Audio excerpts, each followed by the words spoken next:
Hi all, ഇന്ന് total quality മാനേജ്മെൻറ്റും intellectual പ്രോപ്പർട്ടിയുമാണ് discuss ചെയ്യാൻ പോകുന്നത്. സിമ്പിളായിട്ട് പറഞ്ഞു പോകാനാണ് ശ്രമിക്കുക. So first, objectives of total quality management. നമ്മൾ കഴിഞ്ഞ വീഡിയോ അവസാനിപ്പിച്ചത് എലമെൻറ്റ്സ് ഓഫ് TQM പറഞ്ഞായിരുന്നു. 3 പോയിൻറ്റ്സ് പറഞ്ഞാണ് നിർത്തിയത്. സോ അത് തന്നെയാണ് ഒബ്ജക്റ്റീവ്സ് ആയിട്ട് ഇവിടെ പറയുക. ടോട്ടൽ ക്വാളിറ്റി മാനേജ്മെൻറ്റിൻ്റെ ഒബ്ജക്റ്റീവ്സും അത് തന്നെയാണ്.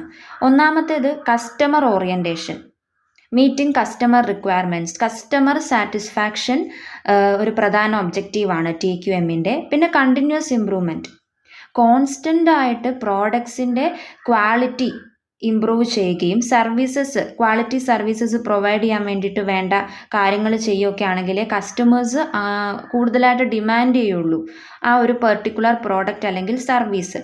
അതുകൊണ്ട് കണ്ടിന്യൂസ് ആയിട്ടുള്ള ഇമ്പ്രൂവ്മെൻറ്റ് ആവശ്യമാണ് ഒരു ഓർഗനൈസേഷനിൽ, അതിൻ്റെ പ്രോഡക്ട്സിലും സർവീസസിലും. പിന്നെ ഉള്ളത് എംപ്ലോയി ഇൻവോൾവ്മെൻ്റ് ആണ്. മാനേജ്മെൻറ്റ് മാത്രമായിട്ട് ഡിസിഷൻസ് എടുക്കാതെ എംപ്ലോയീസിനോടും കൂടി ചോദിക്കുക, അല്ലെങ്കിൽ അവരുടെ കാര്യങ്ങൾ കൂടി കൺസിഡർ ചെയ്തിട്ട് അവരെയും കൂടി ഈക്വലി ഇൻവോൾവ് ചെയ്തിട്ടുള്ള ഡിസിഷൻ മേക്കിംഗ് സിസ്റ്റം, അതിനാണ് എംപ്ലോയി ഇൻവോൾവ്മെൻറ്റ് എന്ന് പറയുക. അതും ഒരു ഒബ്ജക്റ്റീവായിട്ട് ഇവിടെ പറയുന്നുണ്ട് ടോട്ടൽ ക്വാളിറ്റി മാനേജ്മെൻറ്റിൻ്റെ. ഇനി ഈ ടോട്ടൽ ക്വാളിറ്റി മാനേജ്മെൻറ്റ് അഥവാ TQM അതിൻ്റെ ബെനഫിറ്റ്സ് നോക്കുകയാണെങ്കിൽ, it brings quality consciousness in the enterprise which encourages quality production. പിന്നെ customer satisfaction to a greater extent, customer satisfaction ആണ് അൾട്ടിമേറ്റ് ഗോളായിട്ട് നിൽക്കുന്നത് TQMൻ്റെ. പിന്നെ creates a good image of the enterprise through quality goods and services. ക്വാളിറ്റി ഗുഡ്സും സർവീസസും provide ചെയ്യുന്നതിലൂടെ ആ കമ്പനിയുടെ ഇമേജ് കൂടുതലായിട്ട് പോളിഷ്ഡ് ആകും, ഗുഡ് ആയിക്കൊണ്ടിരിക്കും സൊസൈറ്റിയിൽ. പിന്നെ better utilisation of materials, machines and resources. ആ കമ്പനിയിൽ ഒരു പ്രോഡക്റ്റ് ഉണ്ടാക്കാൻ എന്തൊക്കെ മെറ്റീരിയൽസും റിസോഴ്സസും ഒക്കെ ആവശ്യമുണ്ടോ അതിനെ പ്രോപ്പറായിട്ട് ബെറ്ററായിട്ട് യൂട്ടിലൈസ് ചെയ്യുന്നുണ്ട് TQM ഇംപ്ലിമെൻറ്റ് ചെയ്തിട്ടുള്ള ഒരു കമ്പനി ആണെങ്കിൽ. പിന്നെ റെഡ്യൂസ് വേസ്റ്റേജ്, ഈ ഒരു ബെറ്റർ യൂട്ടിലൈസേഷൻ ഉള്ളത് കൊണ്ട് തന്നെ അവിടെ റിസോഴ്സസ് ഒന്നും വേസ്റ്റ് ചെയ്യപ്പെടുന്നില്ല, കംപ്ലീറ്റ് ആയിട്ട് യൂസ് ചെയ്യുന്നുള്ളതുകൊണ്ട് വേസ്റ്റേജ് പരമാവധി കുറയ്ക്കാനായിട്ട് പറ്റും. പിന്നെ എംപ്ലോയീസ് വളരെ ഹൈലി മോട്ടിവേറ്റഡ് ആയിട്ടുള്ള എംപ്ലോയീസ് ആയിരിക്കും, കാരണം അവരെയും ഇൻവോൾവ് ചെയ്യുന്നുണ്ട് ഡിസിഷൻ മേക്കിങ്ങിൽ. അതുകൊണ്ട് പിന്നെ അവർക്ക് പ്രോപ്പറായിട്ടുള്ള ട്രെയിനിങ് എപ്പോഴും കൊടുക്കുന്നുണ്ട് in order to boost the quality of products and services and the goodwill of the company in the society. അതുകൊണ്ട് എംപ്ലോയീസ് മോട്ടിവേറ്റഡ് ആയിരിക്കും. പിന്നെ ഹയർ എംപ്ലോയി മോട്ടിവേറ്റഡ് ആയിട്ടുള്ള എംപ്ലോയീസ് മോറലി ഹൈയും ആയിരിക്കും. സോ ഇതാണ് TQMൻ്റെ ബെനഫിറ്റ്സ് ആയിട്ട് ഈസി ആയിട്ട് പറയാൻ പറ്റുക. പിന്നെ പർപ്പസ് ഓഫ് TQM, എന്തിനു വേണ്ടിയിട്ടാണ് ടോട്ടൽ ക്വാളിറ്റി മാനേജ്മെൻറ്റ് കൊണ്ടുവരുന്നത്? To prevent unnecessary losses in companies performance cycle. അതായത് പ്രോപ്പർ യൂട്ടിലൈസേഷൻ ഓഫ് റിസോഴ്സസും അതിലൂടെ വേസ്റ്റേജ് കുറയ്ക്കുകയും ചെയ്യുമ്പോൾ അൺനെസസറി ലോസസ് കമ്പനിക്ക് ഉണ്ടാവാതെ ഇരിക്കും. അപ്പോൾ അതിന് വേണ്ടിയിട്ട് TQM നിൽക്കുന്നുണ്ട്. അപ്പോൾ അതൊരു പർപ്പസായിട്ട് പറയാം. പിന്നെ the basic objective of an organisation is to integrate all the functions and processes in order to achieve quality of goods and services in a systematic way. ഒരു ഓർഗനൈസേഷനിലെ എല്ലാ ഫങ്ഷൻസിനെയും ഇൻ്റർഗ്രേറ്റ് ചെയ്ത് കൊണ്ടുപോകുക ഒരു ഓർഡർലി മാനറിൽ, എന്നാൽ മാത്രമേ quality of goods and services achieve ചെയ്യാൻ പറ്റുള്ളൂ. അതുകൊണ്ട് തന്നെ TQM primarily focuses on total satisfaction. അപ്പോൾ TQM ഉള്ള ഒരു കമ്പനിയിൽ ഈ ഇൻ്റർഗ്രേഷൻ കുറച്ചും കൂടി എളുപ്പത്തിൽ നടക്കാൻ സഹായിക്കുന്നുണ്ട്. സോ ഇത് രണ്ടുമാണ് പ്രധാനപ്പെട്ട purposes of total quality management. ഇനി ഈ TQMൻ്റെ അഡ്വാൻറ്റേജസ് ആണ് പറയാൻ പോകുന്നത്. Improved company environment, excellent customer satisfaction, പ്രോപ്പറായിട്ടുള്ള, അതായത് ക്വാളിറ്റി ഗുഡ്സും സർവീസസും കസ്റ്റമറിലേക്ക് എത്തുമ്പോൾ അവരുടെ ഡിമാൻഡ് ഇവിടെ മീറ്റ് ചെയ്യുകയാണ്, അവരുടെ നീഡ് അവർ ആഗ്രഹിച്ച പോലെ തന്നെ മീറ്റ് ചെയ്യുന്നതുകൊണ്ട് അവിടെ സാറ്റിസ്ഫാക്ഷൻ വളരെ ഹൈ ആയിരിക്കും. പിന്നെ good public image of the company, അപ്പം കസ്റ്റമേഴ്സിന് നല്ല സാറ്റിസ്ഫാക്ഷൻ ഉണ്ടെങ്കിൽ അവർ ആ കമ്പനിയെ പറ്റി നല്ലതായിരിക്കും എല്ലാവരോടും പറയുക. അപ്പോൾ ആ സൊസൈറ്റിയിൽ ആ കമ്പനിക്ക് ഒരു നല്ല പേരൊക്കെ ഉണ്ടാവുന്നു. Helps in checking non production activities and wastage ഒന്നും വരുന്നില്ല എന്ന് ഉറപ്പ് വരുത്താനായിട്ട് പറ്റും.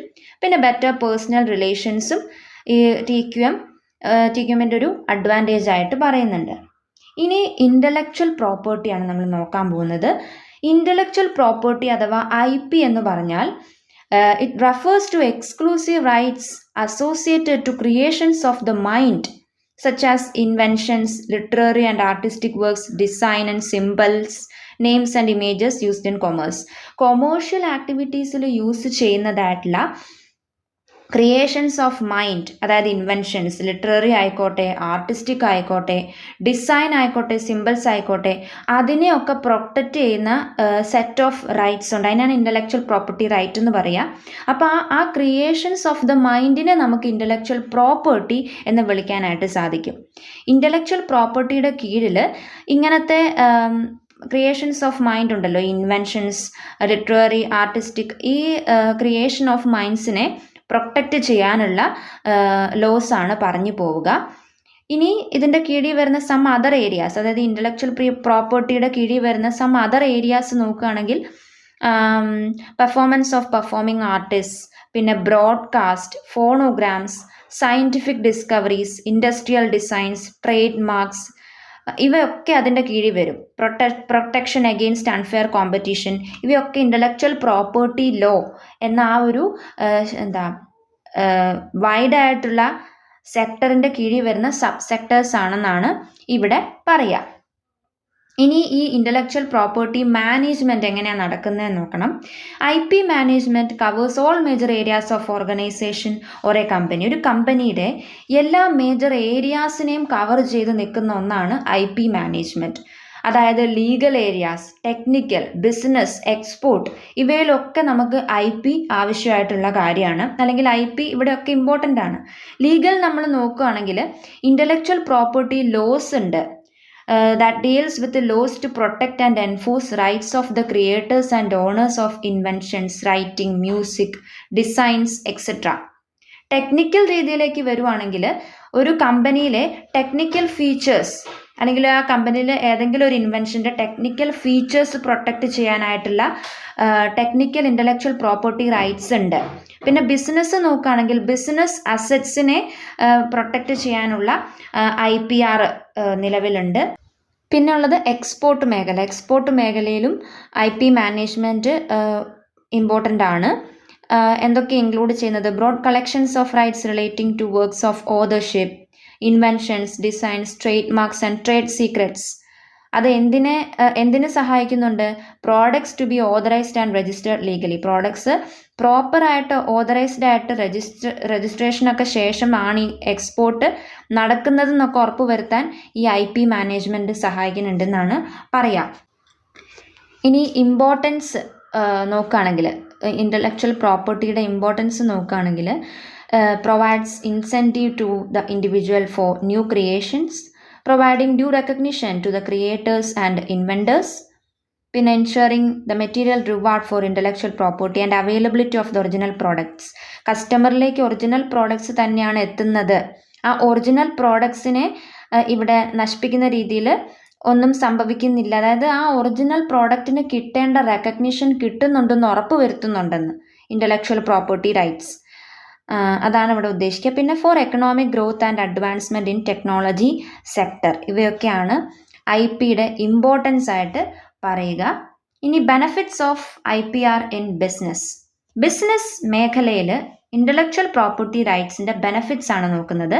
Innovative idea to earn profit earn ചെയ്യാൻ തക്കതായ ഇന്നോവേറ്റീവ് ഐഡിയാസിനെയൊക്കെ വെൽക്കം ചെയ്യുകയും അതിനെ പ്രോപ്പറായിട്ട് ഇംപ്ലിമെൻറ്റ് ചെയ്യാനും സഹായിക്കുന്നുണ്ട്. പിന്നെ അതായത് ഇൻ്റലക്ച്വൽ പ്രോപ്പർട്ടി റൈറ്റ്സ് ഒക്കെ പ്രോപ്പർ ആണെങ്കിൽ ഇന്നോവേഷൻസ് കൂടുകയും അത് ബിസിനസ്സിന് പോസിറ്റീവായിട്ട് വരികയും ചെയ്യുന്നതാണ് ആ ഫസ്റ്റ് പോയിന്റ് ഉദ്ദേശിക്കുക. പ്രോഫിറ്റ് ഏൺ ചെയ്യാൻ സഹായിക്കുന്നത്. പിന്നെ export business opportunities, proper rights ഒക്കെ മെയിൻറ്റെയിൻ ചെയ്തിട്ടാണ് എക്സ്പോർട്ടൊക്കെ നടക്കുക എന്ന് ഉറപ്പ് വരുത്തുന്നുണ്ട്. The ideas are encouraged by securing them. പിന്നെ ബിസിനസ് ഗ്രോത്ത്, ഇതൊക്കെയാണ് IPRൻ്റെ ബെനഫിറ്റ്സ് ഇൻ ബിസിനസ് സെക്ടർ ആയിട്ട് ഇവിടെ പറയാം. ടൈപ്സ് ഓഫ് ഇൻ്റലക്ച്വൽ പ്രോപ്പർട്ടി ആണ് ഇനി പറയാനായിട്ടുള്ളത്. പേറ്റൻ്റ് എന്നാൽ ഒരു ടൈറ്റിലാണ്. which provides its owner the right to prevent others from exploiting the invention mentioned in the patent. ഒരു ഇൻവെൻഷൻ്റെ ഓണറിന് കൊടുക്കുന്ന ഒരു ടൈറ്റിൽ, ലീഗൽ ടൈറ്റിലാണ് പേറ്റൻ്റ് എന്ന് പറയുന്നത്. അത് ഒരു പ്രൊട്ടക്ഷനാണ്. ആ ഇൻവെൻഷൻ മറ്റാരും യൂസ് ചെയ്യുന്നില്ല, എക്സ്പ്ലോയിറ്റ് ചെയ്യുന്നില്ല എന്ന് ഉറപ്പ് വരുത്താനുള്ള ഒരു ടൈറ്റിലായിട്ടാണ് ഇവിടെ പേറ്റൻ്റ് നിൽക്കുക. മറ്റൊരു രീതി പറയുകയാണെങ്കിൽ it gives the right to exclude others from making, using, selling or importing the patent invention. ഈ പേറ്റൻ്റ് ഉള്ളതായിട്ടുള്ള ആ ഇൻവെൻഷൻ മറ്റാരും ഇല്ലീഗലായിട്ട് അല്ലെങ്കിൽ അനധികൃതമായിട്ട് യൂസ് ചെയ്യുന്നില്ല, ഉണ്ടാക്കുന്നില്ല, കയറ്റി അയക്കുന്നില്ല, അതിൽ നിന്ന് കിട്ടുന്ന ഫിനാൻഷ്യൽ ബെനിഫിറ്റ് എൻജോയ് ചെയ്യുന്നില്ല എന്നൊക്കെ ഉറപ്പ് വരുത്താനുള്ള ഒരു പ്രൊട്ടക്ഷൻ പോലെ നിൽക്കുന്ന ടൈറ്റിലാണ് പേറ്റൻ്റ്. ആ ഓണറിന് കൊടുക്കുന്ന ഒരു പ്രൊട്ടക്റ്റഡ് ടൈറ്റിൽ, അയാളുടെ ഇൻവെൻഷൻ മറ്റാരും അനധികൃതമായിട്ട് ഉപയോഗിക്കുന്നില്ല എന്നുറപ്പ് വരുത്തുന്ന ആ ഒരു ടൈറ്റിൽ, അതിനെയാണ് പേറ്റൻ്റ് എന്ന് പറയാം. ഇനി ഇതിൻ്റെ അഡ്വാൻറ്റേജസ് എന്തൊക്കെയാണെന്ന് നോക്കുകയാണെങ്കിൽ, ഒരു പ്രോഡക്റ്റിന് പേറ്റൻ്റ് കിട്ടിക്കഴിഞ്ഞാൽ അത് ഓട്ടോമാറ്റിക്കലി ആ ഓണറിൻ്റെ ഇൻ്റലക്ച്വൽ പ്രോപ്പർട്ടി ആയിട്ട് മാറും. അതിൽ നിന്ന് എന്തൊക്കെ ഫിനാൻഷ്യൽ ബെനഫിറ്റ് കിട്ടിയാലും അത് ആ ഇൻവെസ്റ്ററിന് അല്ലെങ്കിൽ ആ ഒരു ഒറിജിനൽ ഓണറിന് തന്നെ എൻജോയ് ചെയ്യാനായിട്ട് പറ്റും. പിന്നെന്താ, advantages of patent for investors ഉണ്ടാകുന്നുണ്ട്. റെസ്ട്രിക്റ്റഡ് കോമ്പറ്റീഷൻ, അതായത് limited competition is one of the non advantage of patent. ഈ പേറ്റൻറ്റ് ഗ്രാൻഡ് ചെയ്തിരിക്കുന്നതായ ആ പ്രോഡക്റ്റ് ലിമിറ്റഡ് കോമ്പറ്റീഷനെ പിന്നെ ഫേസ് ചെയ്യേണ്ടതായിട്ട് വരുള്ളൂ. പിന്നെ it is best for small business and startups. ചെറിയ, അതായത് സ്റ്റാർട്ടപ്പ് പോലെയുള്ള ബിസിനസ് യൂണിറ്റ്സിനൊക്കെ ഈ പേറ്റൻറ്റ് ഒരു എന്താ പറയുക, പോസിറ്റീവായിട്ട് അഡ്വാൻറ്റേജ് ആയിട്ട് നിൽക്കുന്ന കാര്യമാണ്. പിന്നെ ഇന്ത്യൻ പേറ്റൻറ്റ് ആക്ട് 1970 ആണ് ഇന്ത്യയിൽ ഈ പേറ്റൻറ്റ് ഗ്രാൻഡ് ചെയ്യുക, പേറ്റൻറ്റുമായി ബന്ധപ്പെട്ട കാര്യങ്ങൾ ഒക്കെ ഡീൽ ചെയ്യുന്നത് ഈ ആക്ട് വഴിയാണ്. Indian Patent Act 1970 is the act which governs granting patent in India. ഈ ആക്ട് വഴി ആണ്, ഈ ആക്റ്റിൽ പറയുന്ന രീതിക്കാണ് പേറ്റൻറ്റ് ഇന്ത്യയിൽ ഗ്രാൻഡ് ചെയ്ത് വരുന്നത്. രണ്ടാമത്തെ ടൈപ്പ് ട്രേഡ് മാർക്കാണ്.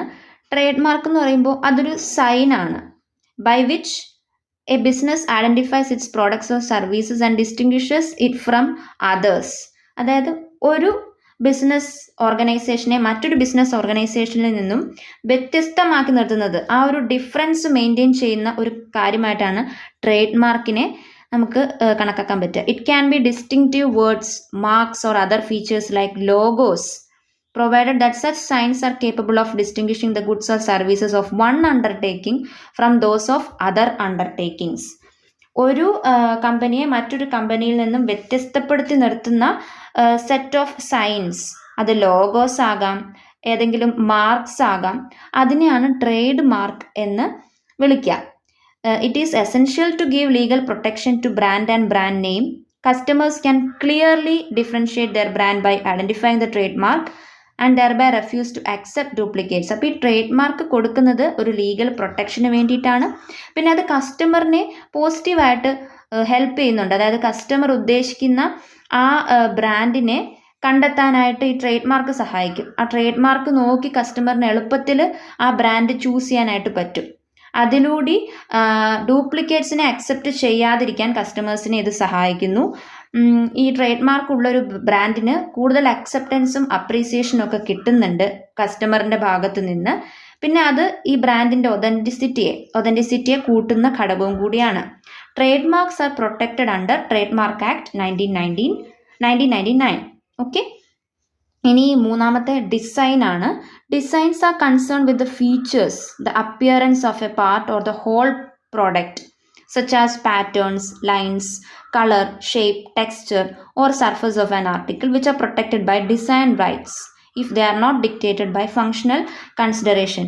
ഡിസൈൻ ഒരു പ്രോഡക്റ്റിൻ്റെ ഒരു പാർട്ട് അല്ലെങ്കിൽ ആ ഹോളിനെ മറ്റൊന്നിൽ നിന്ന് ഡിഫറൻസ് ആക്കി നിർത്തുന്നത് അതിൻ്റെ ഡിസൈൻ ആയിരിക്കും. ആ ഒരു പ്രോഡക്റ്റിനുള്ള ഡിസൈൻ വേറൊരു പ്രോഡക്റ്റ് എടുക്കാനൊന്നും പാടില്ല. അപ്പോൾ ആ ഡിസൈൻ, ആ ഒരു പാറ്റേൺ അല്ലെങ്കിൽ ചിലപ്പോൾ കളറായിരിക്കാം, ഒരു ലൈനായിരിക്കാം, ഷേപ്പ് ആയിരിക്കാം, ടെക്സ്ചർ ആയിരിക്കാം, ആ ഒരു പാറ്റേണിനെ ആണ് ഇവിടെ ഡിസൈൻ എന്നുകൊണ്ട് ഉദ്ദേശിക്കുക. ആൻഡ് ആ ഡിസൈനിനെ പ്രൊട്ടക്റ്റ് ചെയ്യുന്നു. അതും ഈ ഇൻ്റലക്ച്വൽ പ്രോപ്പർട്ടിയുടെ കീഴിൽ വരുന്നതാണ്, design rights. Registration of design confers on the owner the exclusive right to use the designs and to authorize others to use it for a limited time. ഒരു limited time, അത് മാറിക്കൊണ്ടിരിക്കും. അതായത് ഓരോ സ്ഥലത്തും ആ ടൈമിന് വ്യത്യാസമുണ്ട്. അതായത് maximum duration of design protection varies from country to country.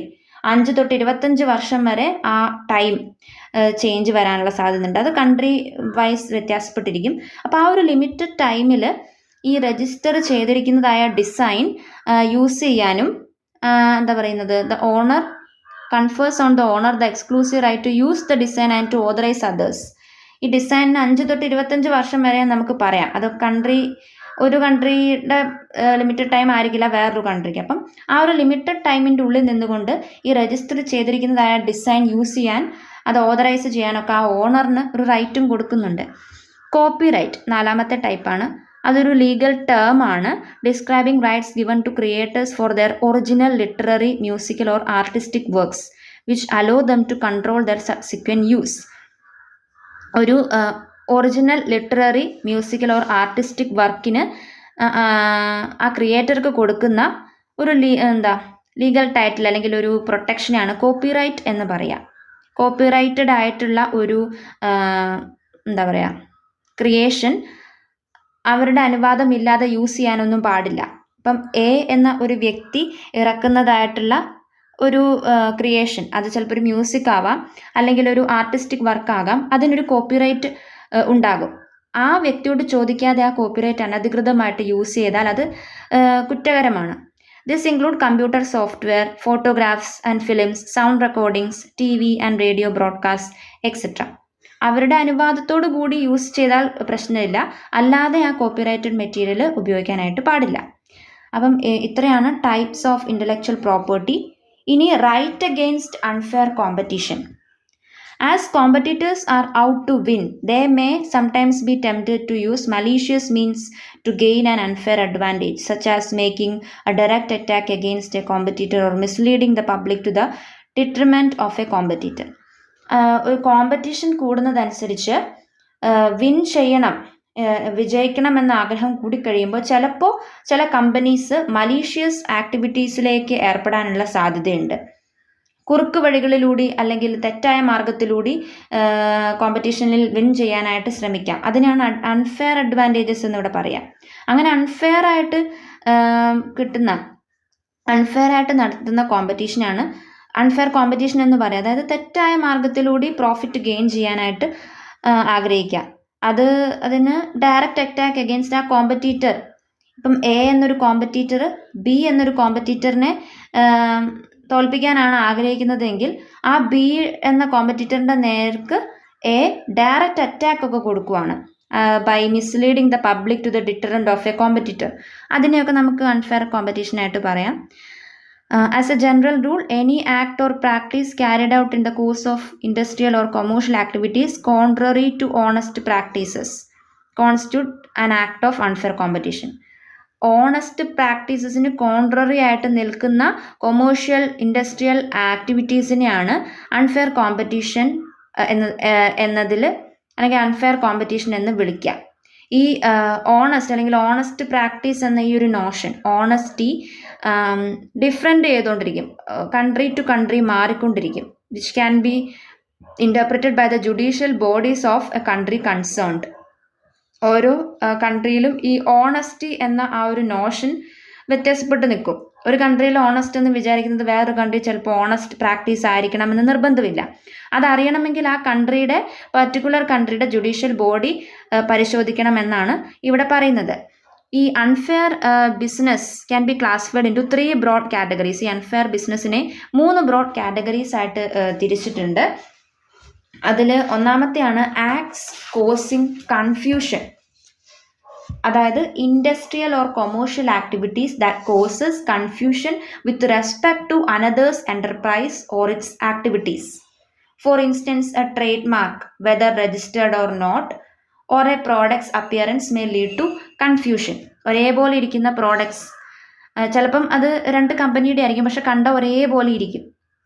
അതിനെ ഒക്കെയാണ് ഇവിടെ കൺഫ്യൂഷൻ ക്രിയേറ്റ് ചെയ്യുന്ന കാര്യങ്ങൾ എന്നിവിടെ ഉദ്ദേശിക്കുന്നത്. ചില ഡ്യൂപ്ലിക്കേറ്റ്സ് ആണെന്ന് തോന്നുകയില്ല. അതുപോലെ ഒറിജിനൽ ആണെന്ന് നമ്മളെ തെറ്റിദ്ധരിപ്പിക്കുന്ന രീതിയിലുള്ള പ്രോഡക്ട്സ് ഉണ്ടല്ലോ. അപ്പോൾ അത് കൺഫ്യൂഷൻ ക്രിയേറ്റ് ചെയ്യുന്നുണ്ട്. അപ്പോൾ അതൊരു അൺഫെയർ കോമ്പറ്റീഷൻ്റെ ഭാഗമാകാൻ സാധ്യതയുണ്ട്. പിന്നെ acts that are misleading acts can take the form of a statement giving incorrect indications or allegations about the enterprise or its products or services. Misleading ആയിട്ടുള്ള സ്റ്റേറ്റ്മെൻറ്റ്സ് ഒക്കെ കൊടുക്കുക ഒരു പ്രോഡക്റ്റിൻ്റെ മാനുഫാക്ചറിങ് പ്രോസസ്സിനെ പറ്റിയിട്ട്, പ്രോഡക്ട്സ് സേഫ്റ്റിയെ പറ്റിയിട്ട് മിസ്ലീഡിംഗ് ആയിട്ടുള്ള ഇൻ്റർപ്രിട്ടേഷൻസ് ഒക്കെ കൊടുക്കുമ്പോൾ അവിടെ ഫോൾസ് ഇംപ്രഷൻ ഉണ്ടാവാനായിട്ടുള്ള സാധ്യത ഉണ്ടാവും. അത് അൺഫെയർ കോമ്പറ്റീഷനാണ്, അൺഫെയർ പ്രാക്ടീസാണ്. പിന്നെ acts damaging good will or reputation, ഒരു പ്രോഡക്റ്റിൻ്റെ, ഒരു കമ്പനിയുടെ ഗുഡ് വില്ലും റെപ്യൂട്ടേഷനും തകർക്കുന്ന രീതിയിലുള്ള ആക്റ്റുകൾ, അതായത് making false claims about a competitor's product, പിന്നെ stealing a competitor's trade secret or confidential information, copying the physical appearance of a product from a competitor, duplications അതാണ് ഉദ്ദേശിക്കുക. പിന്നെ misrepresentation of the source of product. ഇവയൊക്കെ goodwill തകർക്കാനുള്ള തകർക്കാനുള്ള കുറച്ച് കാര്യങ്ങളാണ്. ആ കമ്പനിയുടെ റെപ്യൂട്ടേഷനെ തന്നെ ബാധിക്കാവുന്ന കാര്യങ്ങളാണ് ഈ ഡ്യൂപ്ലിക്കേഷനൊക്കെ. സോ ഇതാണ് റൈറ്റ് അഗെയിൻസ്റ്റ് അൺഫെയർ കോമ്പറ്റീഷനെ പറ്റി പറയാനുള്ളത്. ഇത്ര നേരം പറഞ്ഞതിലെ മെയിൻ പോയിന്റ്സ് നിങ്ങൾക്ക് മനസ്സിലായി എന്ന് വിചാരിക്കുന്നു. Thank you for watching.